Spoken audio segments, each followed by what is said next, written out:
Que la gracia y la paz de nuestro Señor Jesucristo esté con todos ustedes, hermanos y amigos. Con ustedes, Vicente Troncos, de Proyecto Católico, para que ningún cristiano se deje llevar por cualquier viento de doctrina falsa. La respuesta que nunca te darán del que muere en pecado leve. Eh, y esto, pues, luego de haberlo conversado con varios amigos evangélicos muy queridos, ¿no? Y como he podido comprobarlo, pues o han realizado intentos fallidos o han evadido, pues, dar una respuesta así precisa, contundente. El tema, pues, del pecado, de la muerte, de la vida, es para muchos de nosotros, sobre todo cuando pues, ya vamos pasando los 40, los 50 años, los 60, se hace más vivo, más presente. Cuando estamos con niños, jóvenes, pues, ¿no? De 10 años, 20 años, 30 años, la muerte no está muy presente en nosotros, está muy lejana. Pero bueno, a medida que vamos acercándonos a edades más adultas y ancianas, eh, esto ya empieza a, quizás para muchos, quizás no para todos, eh, motivo de reflexión. Sin embargo, el pecado hace que vivamos en una tiniebla que no nos permite percatarnos de el evento de la muerte, de las consecuencias mismas del pecado. Se hace como un callo que no nos permite ver la necesidad de vivir en esta luz de Cristo, en una vida de santidad.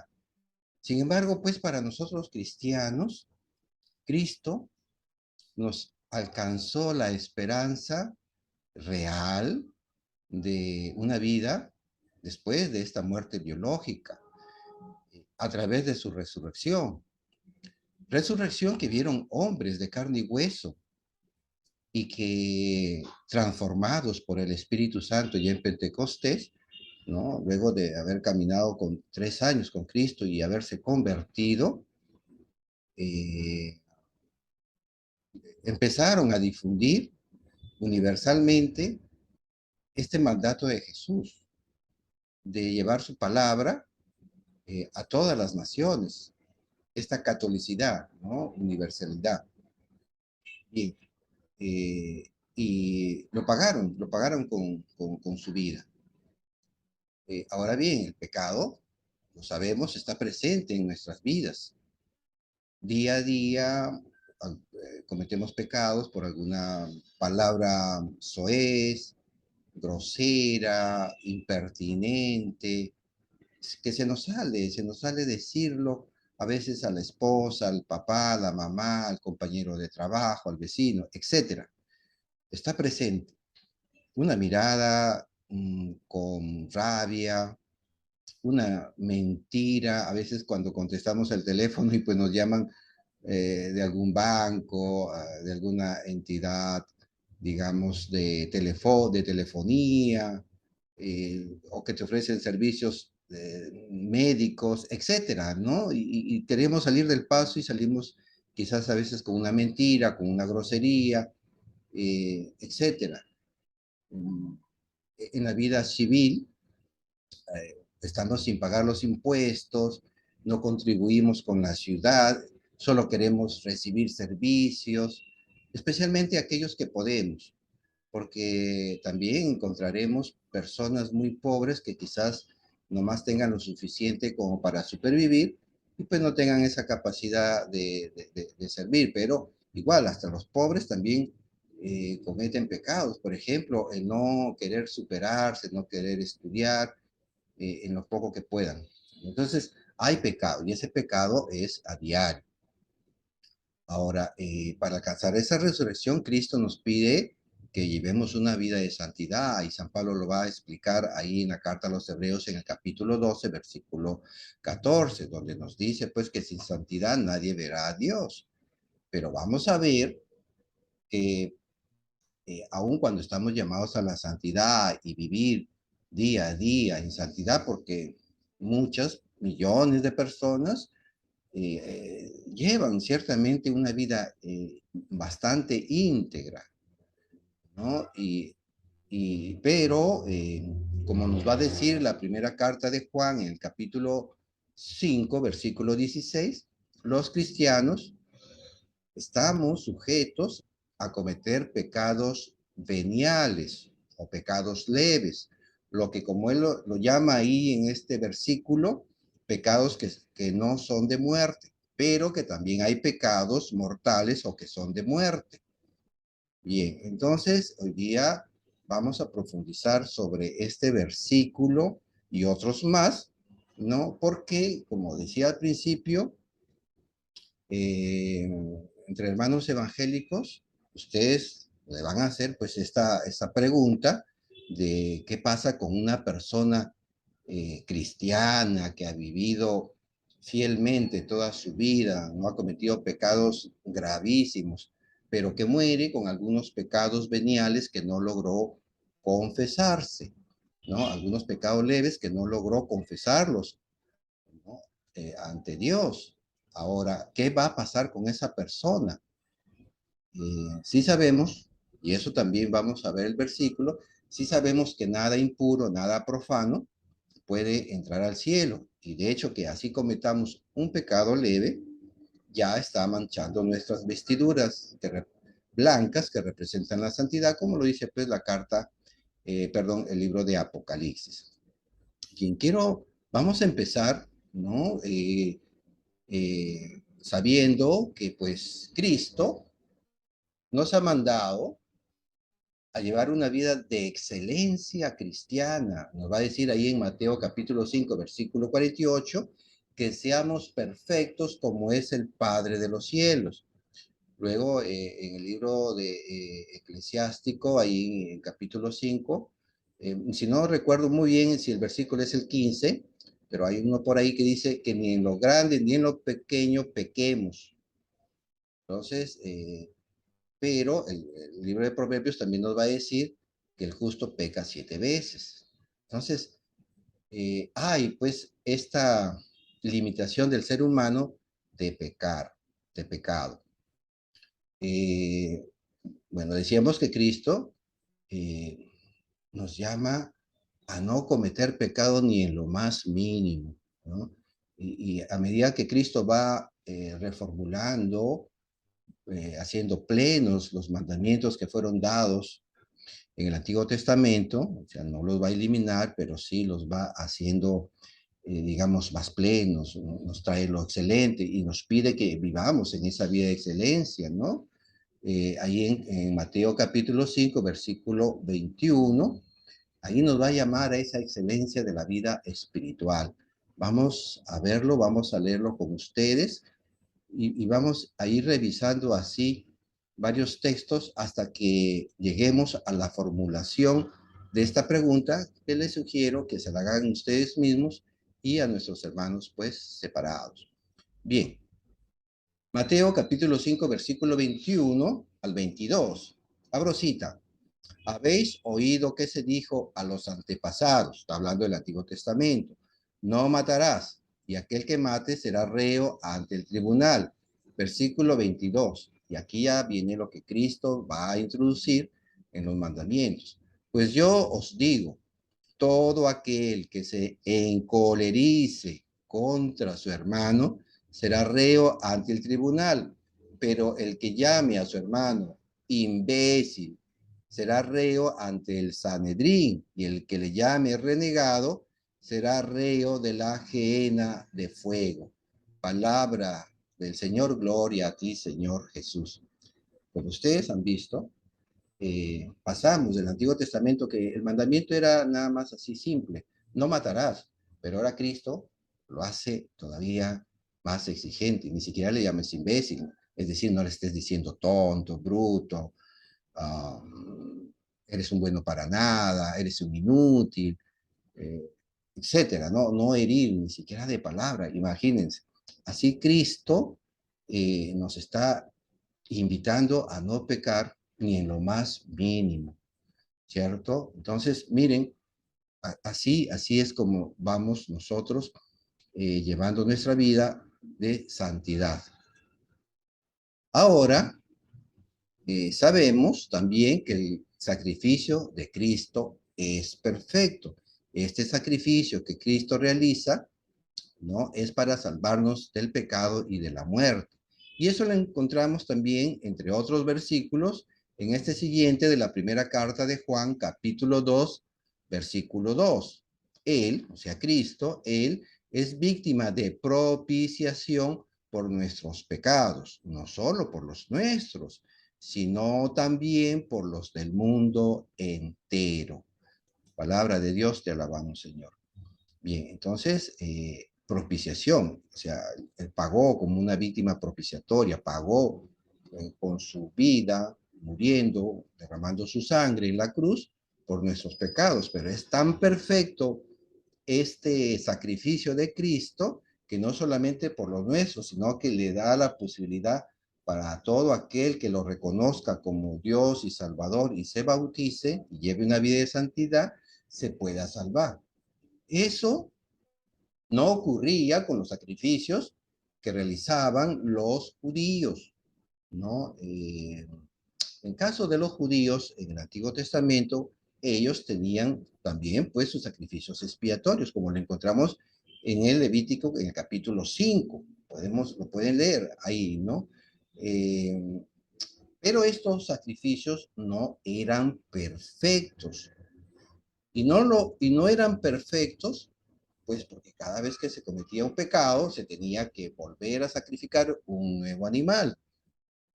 Pero hay que notar que ninguna persona podía acceder al cielo, ¿no? O sea, estos sacrificios no nos liberaban así plenamente de los pecados y del pecado original. Y por eso tuvieron que esperar el sacrificio perfecto de nuestro Señor Jesucristo para recién poder llegar al cielo. Entonces no había perfección en esos sacrificios. La ley antigua era una sombra, era una figura del nuevo pacto. Y ese nuevo pacto pues se realiza ahí en esa maravillosa última cena en que Cristo dice, esta es la sangre de la nueva alianza, sangre que será derramada pues para el perdón de los pecados. ¿No? Hagan esto en conmemoración mía, va a decir, ¿no? Entonces, Cristo ahí en la cena nos está dejando su sangre. Y entonces, ahí notemos que tenemos unos sacrificios del Antiguo Testamento que no eran perfectos y que Cristo nos trae, pues, el sacrificio perfecto, ¿no? Con su sangre. Bien, entonces, y eso también lo van a encontrar en la carta a los hebreos ahí en el capítulo 9 y en el capítulo 10. Voy a leer solamente unos dos versículos para que notemos esta diferencia. Y nos dice en relación a Jesús, y penetró, Hebreos capítulo 9, versículo 12, abro cita, y penetró en el santuario una vez para siempre, no con sangre de machos cabríos ni de novillos, que eran los animales que se usaban en el Antiguo Testamento para estos sacrificios. ¿Ya? Entonces no penetró en el santuario una vez, y penetró en el santuario una vez para siempre, no con sangre de machos cabríos ni de novillos, sino con su propia sangre, consiguiendo una redención eterna. Eso pues no lo habían logrado los sacrificios del Antiguo Testamento. Vamos al capítulo 10 de Hebreos, vamos a leer el versículo 1. No conteniendo en efecto la ley, o sea, la ley del Antiguo Testamento, más que una sombra de los bienes futuros, no la realidad de las cosas. No puede nunca, mediante unos mismos sacrificios que se ofrecen sin cesar año tras año, dar la perfección a los que se acercan. Palabra del Señor, gloria a ti, Señor. Jesús. Bien, entonces la ley nos dice, no puede nunca, mediante unos mismos sacrificios que se ofrecen sin cesar año tras año, pues dar la perfección a los que se acercan. Y entonces ahí vemos, ahí notamos que en el Antiguo Testamento esos sacrificios no nos lograban, pues, alcanzar esa redención eterna, solamente era temporal eh, y no se accedía al cielo. Bien, entonces Cristo viene y en la cruz derrama su sangre, ¿no? Y en el Antiguo Testamento siempre para todo sacrificio se realizaba, pues, ¿no? Con la muerte de un animal y se esparcía la sangre. Ahora, esta sangre de Cristo, que no es otra cosa más que sino la simbolización, pues, de su muerte en la cruz para alcanzarnos de manera real la salvación y la purificación de nuestros pecados, pero vamos a ver cómo es que Cristo va a materializar ese logro, esa obtención de salvación mediante su muerte y el derramamiento de su sangre para que nosotros la podamos alcanzar, pero eso vamos a ver en un momento. Entonces, pues, para nosotros los cristianos, ¿no? Católicos, sabemos que este sacrificio de Cristo en la cruz, derramando su sangre, ¿no? Se obtiene por el bautismo. Obviamente, a los hermanos separados, ellos van a decir que es invocando el nombre de nuestro Señor Jesucristo, y no está mal tampoco, pero no es solamente invocando el nombre de nuestro Señor Jesucristo para quienes somos adultos, sino también bautizándonos. Y eso lo vamos a encontrar aquí en varios textos bíblicos en los que la iglesia nos ha enseñado que es a través del bautismo. En Romanos capítulo 6, versículo 3 nos va a decir, o es que ignoráis que cuantos fuimos bautizados en Cristo Jesús, fuimos bautizados en su muerte. Pero como decíamos, la muerte, ¿no? Eh, fue causa de una crucifixión, derramamiento de sangre. Ahora, bautismo es sumergir, ¿no? Y aquí lo que San Pablo en esta carta a los romanos nos está diciendo que hemos sido sumergidos en la muerte de Cristo, en su sangre, en el bautismo. No solamente decir, yo te reconozco, Señor, como mi Dios y Salvador, y eso me purifica. No, es a través del bautismo. Recuerden que en el bautismo también se utiliza el agua, que es, en este caso, un símbolo de que purifica algo, no que da vida. Cuando nos sumergimos en agua, ¿no? Y no salimos en un determinado tiempo, nos podemos ahogar y causar la muerte. Eso es lo que hace el agua, matar el pecado. Pero el agua, el bautismo, el agua, también es vida cuando la bebemos. Entonces es vida. Bien, entonces, pero aquí nos está diciendo Pablo que el bautismo, al ser bautizados en la muerte, en la sangre de Cristo, ese bautismo, pues, nos va a traer la salvación, la purificación de los pecados, como lo vamos a ver en los siguientes dos versículos. En Hechos, capítulo 2, versículo 38, Pedro, lleno del Espíritu Santo, o sea, sin equivocación alguna, va a decir, Pedro les contestó a los judíos que estaban preguntando que qué tenían que hacer para salvarse, ¿no? Pedro les contestó, convertíos y que cada uno de vosotros se haga bautizar en el nombre de Jesucristo para remisión, o sea, para perdón de vuestros pecados y recibiréis el don del Espíritu Santo. Luego, en el mismo libro de Hechos, en el capítulo 22, versículo 16, en relación al bautismo de San Pablo, Ananías pues le va a decir lo siguiente. Eso lo está recordando Pablo y lo está comentando Pablo a algunas personas a las que se dirigía. Y ahora, ¿qué esperas? Levántate, recibe el bautismo y lava tus pecados invocando su nombre.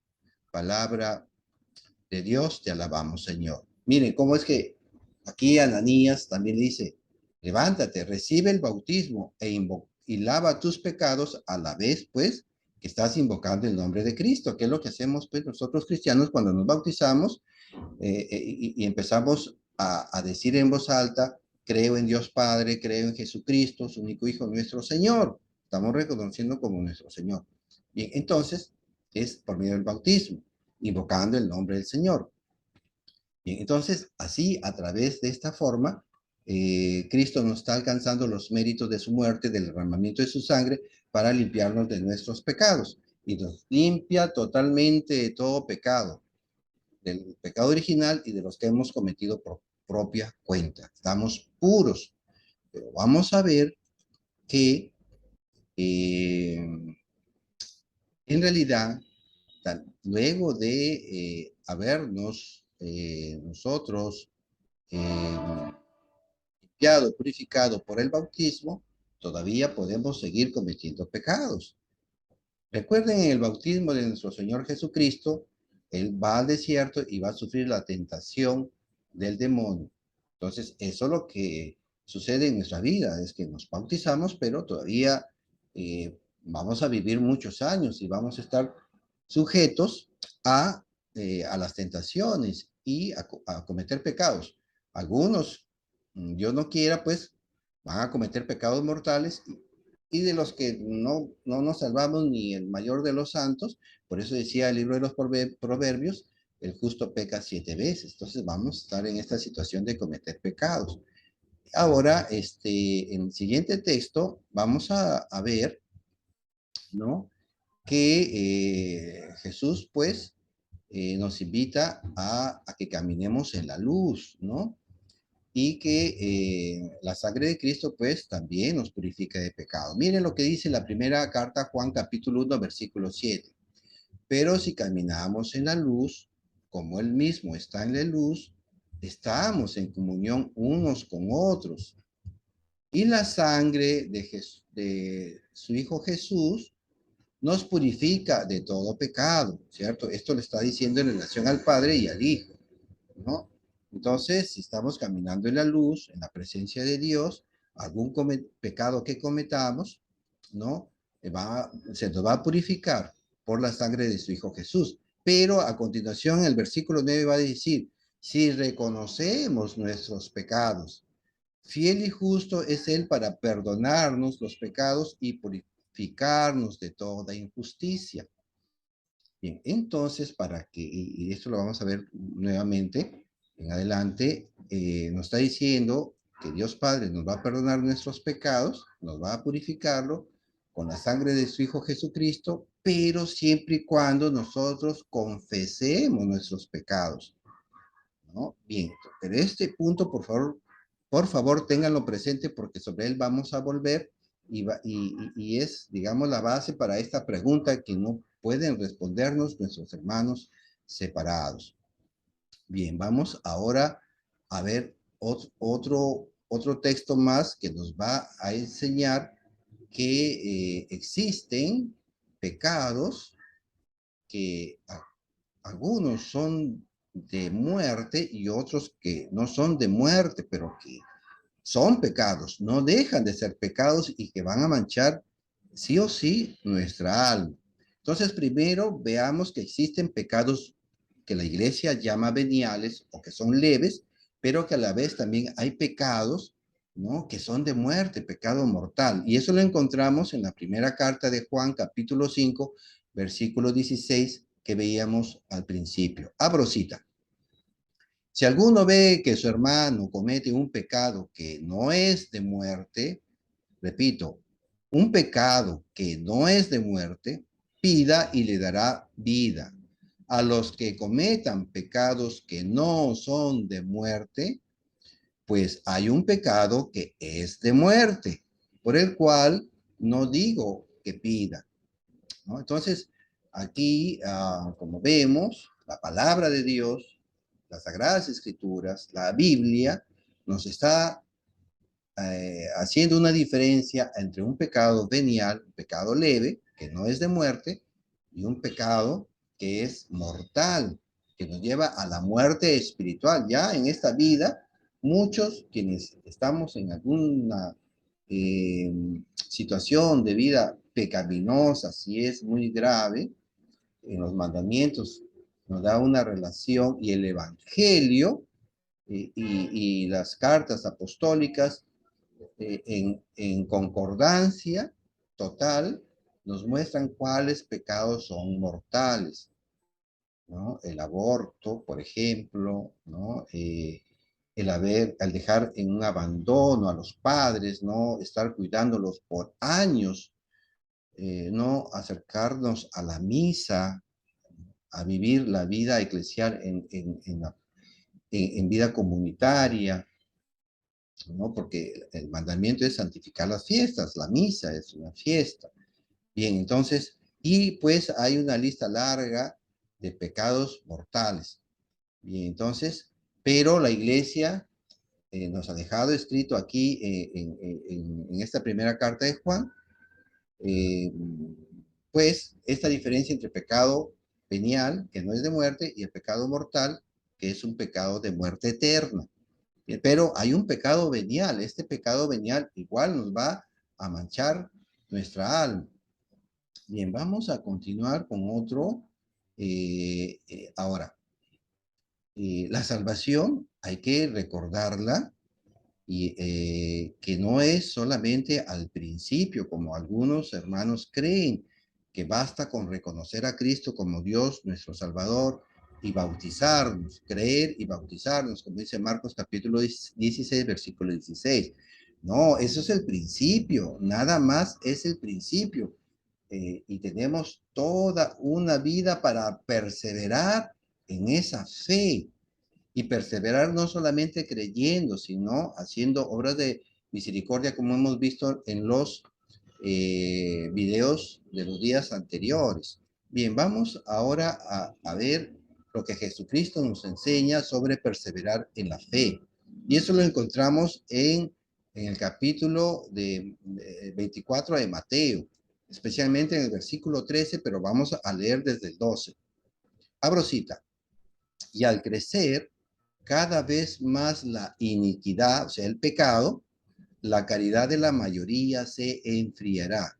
Bien, el versículo 12 nos habla de pecado, ¿no? Va a crecer el pecado y va a crecer en toda la humanidad. Por eso dice aquí, la caridad de la mayoría se enfriará. Versículo 13. Pero el que persevere hasta el fin, ese se salvará. Pero el que persevere hasta el fin, ese se salvará. O sea, Cristo nos está dando luz que muchos no van a perseverar hasta el final. Y eso incluye a los cristianos, porque Cristo no está haciendo aquí alguna diferencia. Y esto se lo está dirigiendo a los apóstoles, a los que él eligió, a su iglesia. Y sabemos que de entre los 12 apóstoles, uno no perseveró. Judas no perseveró. Los demás que cometieron pecados contra Cristo, de hecho se arrepintieron, se acongojaron como San Pedro que lloró amargamente por haber desconocido a Cristo. Pero Judas no, lamentablemente. O sea, van a haber muchos, como dice Cristo acá, que no van a perseverar.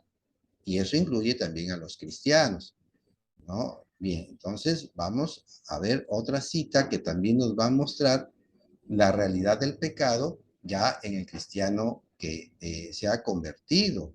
Ojo, entonces no es que aquí, como vamos a ver en otra diapositiva más, en otros versículos más, que no es que ya hay una gracia irresistible de parte de Dios, que gracia que es dada a todos, por cierto, no a un grupito como lo va a enseñar Juan Calvino, pues que eso sí o sí me va a llevar a Dios, ¿no? Bien, entonces hay una realidad del pecado en el cristiano converso.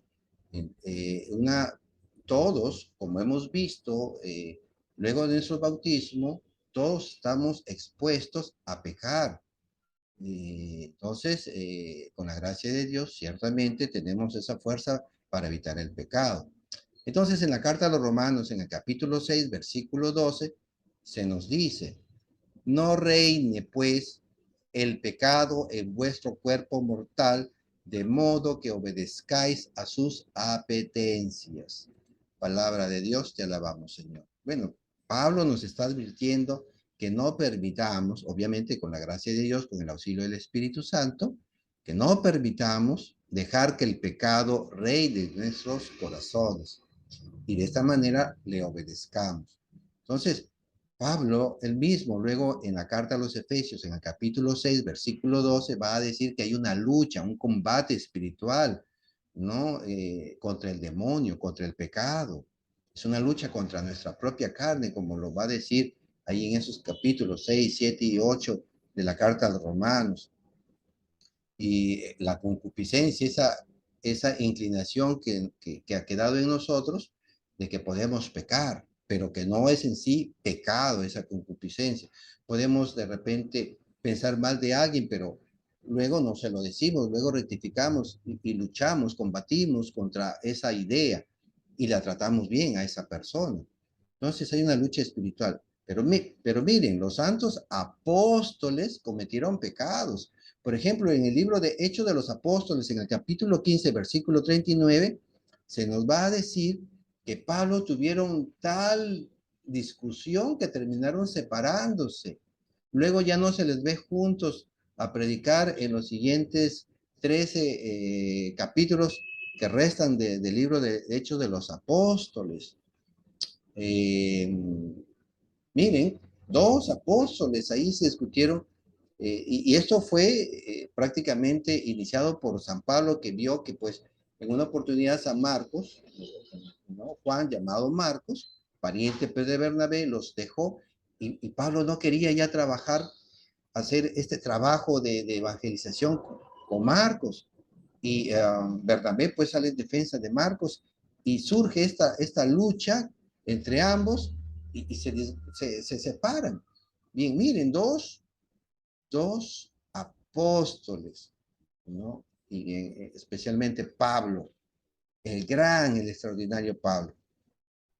Y luego vemos otros casos, varios casos vamos a encontrar en el Nuevo Testamento de cristianos que se convirtieron verdaderamente, pero caen en pecado. Es el caso, por ejemplo, de Ananías y Zafira, ahí en Hechos capítulo 5, versículo 1 en adelante, que ellos habían ofrecido dar el dinero del fruto de un terreno que iban a vender, pero se guardaron una cantidad de dinero, no lo dieron todo, ¿no? Hicieron un acto cristiano de servicio, pero con una mentira, y les acaeció la muerte. Pedro anunció su muerte y murió primero Ananías y luego la esposa, Zafira.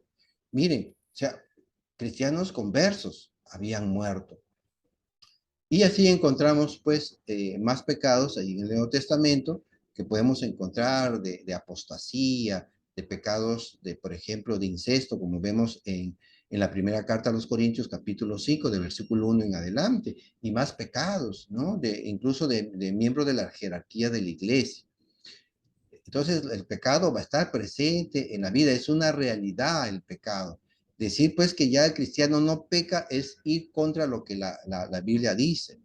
Ahora, pero también vamos a ver que por estos motivos, ¿no? Va a haber una necesidad, ¿no? De confesar los pecados, ¿no? Y Cristo mismo va a ver esta situación y también nos va a dejar la oportunidad, en la forma, el mecanismo a través de cómo nosotros confesamos nuestros pecados a Dios. Bien, vamos a ver dos versículos relacionados al tema de que el pecado sigue siendo una realidad, que hay una necesidad de confesar los pecados después del bautismo, ¿no? Y después de la muerte de Cristo, incluso luego de que derramó su sangre. Bien, vamos otra vez a la primera carta de Juan, mismo capítulo 1, pero ahora desde el versículo 8 al 10. Si decimos no tenemos pecado, nos engañamos y la verdad no está en nosotros. Es decir, nadie, ningún católico, ningún protestante puede decir que no tiene pecado, porque la palabra de Dios, que es palabra verdadera, nos está diciendo que todos tenemos pecado. Versículo 9. Si reconocemos nuestros pecados, fiel y justo es Él, o sea, Dios, para perdonarnos los pecados y purificarnos de toda injusticia. Y antes decíamos que era a través de la sangre de Cristo, a través del bautismo. Versículo 10. Si decimos no hemos pecado nuevamente, aquí está la palabra de Dios mostrando la realidad del pecado, ¿no? Lo hacemos mentiroso y su palabra no está en nosotros. Bien, entonces aquí se nos está mostrando primero una necesidad de confesar los pecados, pero ahora viene también esa necesidad de recibir el perdón de pecados. Y esto sucede que, si bien es cierto, Cristo nos alcanza pues con su sangre, con su muerte, la redención de nuestros pecados, y la salvación, esto pues se va a materializar a través de los sacramentos, como vamos a ver ahora en, eh, en, esta, eh, en el Evangelio según San Juan, en el capítulo 20, versículo 23, que Cristo, miren, luego que ha muerto, ha resucitado, no nos dice ya es suficiente que yo he derramado mi sangre, ya ustedes vayan y confiesen sus pecados al Padre directamente. No, miren lo que va a hacer Cristo, hablando, apareciéndose a los apóstoles, como lo vemos en el versículo 1 de este Evangelio según San Juan capítulo 20. Pero vamos al versículo 23 y nos dice, abro cita, a quienes perdonéis los pecados, o sea, a los apóstoles le está diciendo esto, les quedan perdonados, a quienes se los retengáis, les quedan retenidos. Palabra de Dios, te alabamos, Señor. Bien, entonces aquí hay una necesidad de perdonar, medio de perdonar los pecados. Ahora, en el versículo, hay una gracia irresistible de salvación, como nos lo va a decir Jean Calvin, como se dice ahí en el francés, Juan Calvino, ¿no? Juan Calvino pues decía que Cristo no permitiría que ninguno de sus elegidos se pierda, ¿no? Él le daría la gracia siempre para atraerlos, nadie se perdería, ¿no? Sería una gracia irresistible, ya había una predestinación de aquel a quien Dios había elegido para que se salve y jamás iba a rechazar la salvación, ¿no? Entonces, sí o sí, este hombre que había cometido pecados, una mujer que había cometido en pecado, sí o sí, antes de morirse se iba a arrepentir. Por eso, pero vamos a ver que Cristo lo refuta a Juan Calvino y a cualquier otro hermano separado que piense eso. Si lo decimos con todo respeto y vamos a verlo a la luz de la palabra de Dios. Un buen cristiano puede morir en un pecado.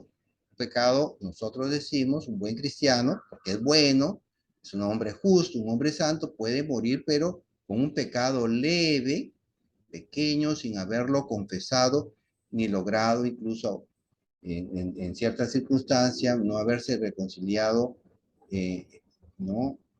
En última hora, ni con Dios, ni tampoco con algún prójimo. Entonces vamos a ver lo que Cristo nos muestra, ¿no? Que se da esta situación en contra de lo que decía, lo que enseñaba este padre del protestantismo, Juan Calvino. Y eso lo encontramos en el capítulo 5 del Evangelio de Mateo, y lo vamos a ver desde el versículo 25 al 26. Y dice así Cristo, miren, escuchen hermanos, ponte enseguida a buenas con tu adversario, o sea, con alguien con quien tienes algún conflicto, ¿no? Ponte enseguida a buenas con tu adversario mientras vas con él por el camino, en esta vida presente, en nuestra vida de cristiandad, que nosotros queremos llevar una vida santa. No sea que tu adversario te entregue al juez y el juez al guardia y te metan en la cárcel.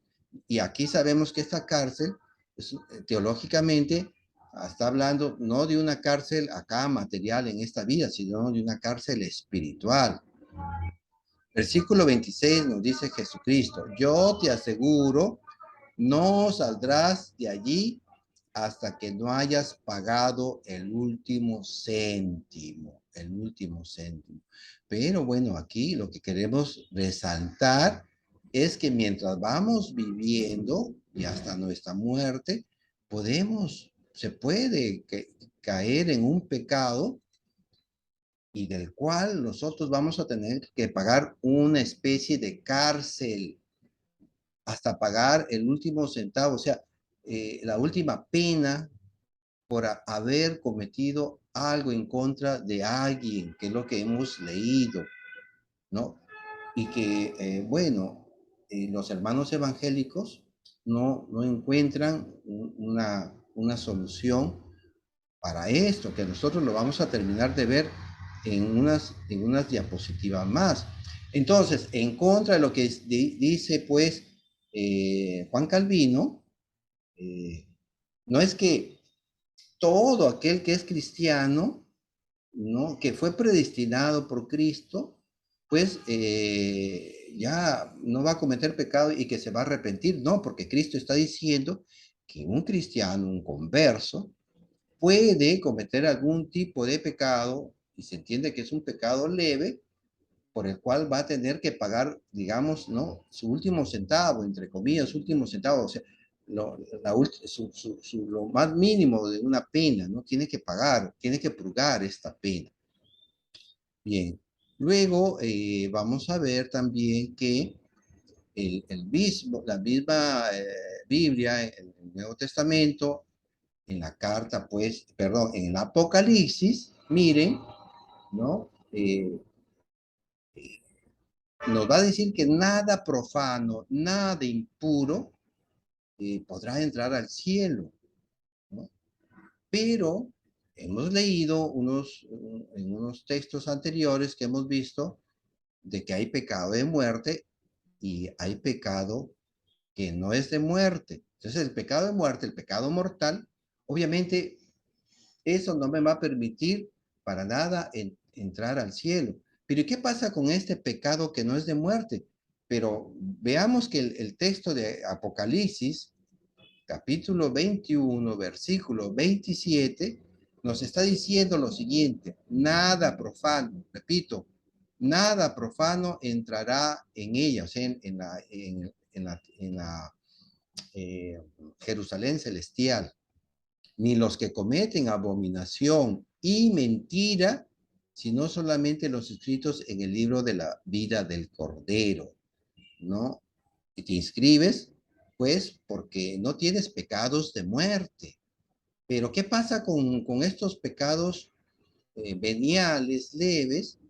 Porque están manchando nuestras vestiduras de santidad y hacen que se vuelva profanan nuestras vestiduras de santidad. O sea, ¿qué está pasando con esto?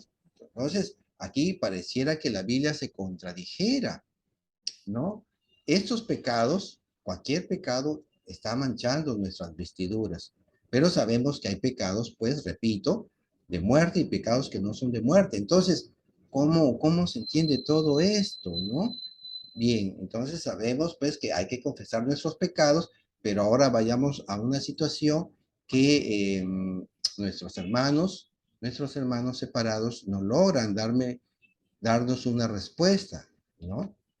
Piensen en un caso como el siguiente, ¿no? Supongamos un hombre, una mujer cristiana, ¿no? Con una fe genuina, temerosos de Dios, que generalmente han llevado una vida justa, una vida de santidad por muchos, muchos años, ¿no? Pero imagínense que lleguen a tener un pleito con algún hermano, con su cónyuge, y llegan a insultarlo de palabra por un momento de cólera, le dice imbécil, ¿no? Recuerden que Cristo había dicho que no llames a nadie imbécil, ¿no? O le dejó de hablar algunos días, estuvieron así en pleito y no le hablaban, ¿no? Al esposo, a la esposa, al amigo, ¿no? O porque, digamos, en esos días también, ¿qué pasó? Que en última hora mintieron algunos de los esposos en el gasto de las cosas de la casa, por ahí salió alguna mentiría, ¿no? Digamos que luego de tanta vida, de llevar una vida justa, cometieron estos pecados veniales, estos leves pecados, ¿no? Y a pesar que en anteriores situaciones sí llegaban a confesarlos, aun cuando sí los confesaban, pero estos últimos no los confesaron luego de vivir varios días con ellos y les acaece la muerte, sin haberlos confesado. Y por lo que hemos dicho anteriormente, que Dios sí nos purifica de nuestros pecados a través de la confesión, ¿no? Siempre que los reconozcamos, pero a esto no los llegamos a reconocer, ¿no? Bien, entonces, miren, no lograron confesarlo, no se reconciliaron con la persona, y no se reconciliaron con Dios. Entonces, aquí viene esta pregunta que pues muchos hermanos separados no logran eh, dar respuesta. Si el purgatorio no existe, entonces, ¿cómo se puede entender la suerte futura de una persona que muriendo con unos pecados leves, sin haberlos confesado ante Dios, para que Cristo pues abogue por ella, por esa persona, y su sangre la purifique, ¿no? Sin haber logrado pues reconciliarse con el prójimo? Aquí viene la pregunta: ¿podrá entrar al cielo con un pecado leve si no lo condena? Porque sabemos que un pecado leve no, pues no lo va a condenar para el infierno, pero sabemos a la vez, conforme a Apocalipsis 21-27, que nada impuro puede entrar al cielo, ¿no? Entonces, ¿cómo puede entrar, ¿no?, un cristiano que ha llevado toda una vida justa? ¿Cómo puede entrar al cielo si ese pecado leve, ¿no?, y nada impuro puede entrar al cielo? ¿Cómo puede entrar ese cristiano? ¿No? O sea, ¿en qué momento purifica ese pecado? Y esta es la pregunta que los hermanos evangélicos, ustedes pregúntenlo, no la pueden responder. Nosotros los católicos sí tenemos la respuesta y le hemos dado ahí, ¿no? Es el purgatorio. Bien, hermanos, esto que nos lleve a reflexionar de que Cristo, como nos está invitando, es a ser perfectos como es el Padre de los cielos. Eh, que no permitamos, es como esto que dice Pablo ahí en la carta de los Efesios, capítulo 6, versículo 12, que tenemos un combate, una lucha espiritual con nuestra propia carne contra el demonio, contra los espíritus malignos que andan dispersos por el mundo para la perdición de las almas, como dice pues esta oración tan bonita al arcángel Miguel. Entonces, tenemos esa lucha. Por eso, hermanos, por eso, como el Papa Francisco siempre pide que recemos por él, también recemos los unos por los otros. Ustedes, hermanos, suscriptores y también aquellos que nos escuchan, a quienes invitamos que se suscriban acá para compartir, estamos rezando unos por otros. Recen también por este fiel y pobre siervo, pobre obrero que hace estas pequeñas reflexiones. También necesito oraciones de ustedes.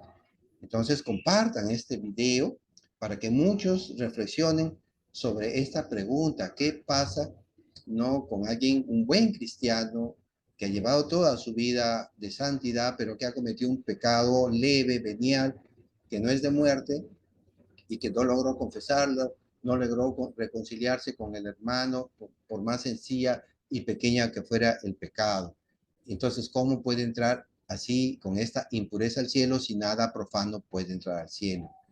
Bien, si se animan, pues denle like a este video y compártanlo. Que el Señor los bendiga para que lleven una vida de perfección cristiana. Bendiciones.